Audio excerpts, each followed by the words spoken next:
saya tuh pengagum ibu, jadi maaf saya jadi Ini sedikit tegang. keluarga Kemlu loh. Eyangnya dulu dubes. Iya, kakek saya Dato, saya panggilnya terakhir dubes di Pakistan, terus ngajar di ADLN. Iya, betul. Masya Allah. Dan saya jujur udah terpapar dari saya kecil ya tentang dunia-dunia Kemlu.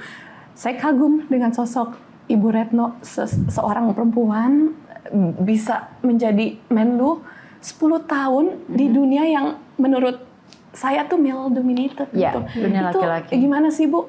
Tapi saya tuh melihat sepertinya tuh merit system, ibu kan by karir ya, seperti kakek saya juga duta besar yang dari karir gitu. Saya tahu proses kakek saya seperti apa dan Masya Allah saya juga mengikuti sosok Ibu Retno.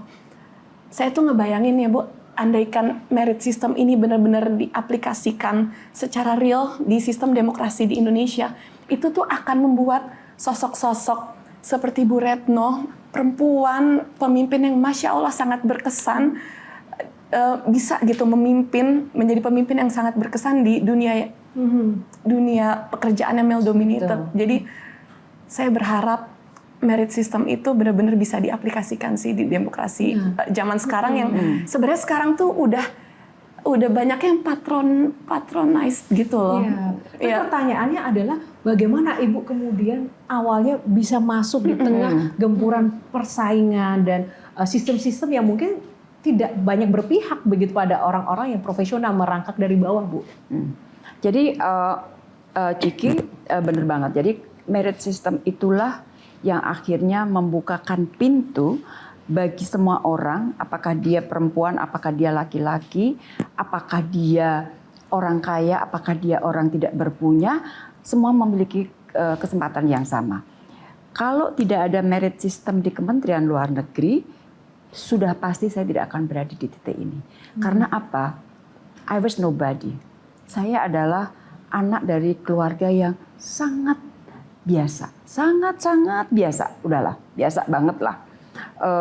Terus kemudian saya perempuan, saya dari daerah, saya masuk ke dunia profesi yang male dominated. Jadi udah catatannya tuh banyak banget. Jadi kalau tidak ada merit system di Kemlu, tidak ada pendobrak-pendobrak di Kementerian Luar Negeri, maka saya yakin saya tidak akan berada di titik ini. Oleh karena itu, sepanjang saya diberi tanggung jawab sebagai Menteri Luar Negeri, merit system itu tidak kita terus perkuat. Karena kita berhutang kepada merit system itu. Dan sekali lagi, kalau dengan merit system, maka semua orang, semua anak, dia memiliki kesempatan yang sama. Regardless apakah mereka laki atau perempuan, dia anaknya orang berada atau anaknya orang biasa seperti saya ini. Kita masih bisa berharap di situasi yang sekarang, di era sekarang nggak Bu? Ya. Insya Allah mudah-mudahan bisa. Karena dengan demokrasi, dengan merit system, insya Allah kita akan mendapatkan yang lebih baik. Kalau tidak yang terbaik. Ibu kan dengan proses yang luar biasa tadi. Ibu memiliki sebuah perasaan tertentu nggak sih kalau melihat orang-orang atau mungkin siapapun yang mungkin masuk di suatu pekerjaan profesional misalnya dengan jalur-jalur ordal, itu menurut Ibu biasa, wajar, atau seperti apa Bu? Saya sekali lagi saya cuman balik ya.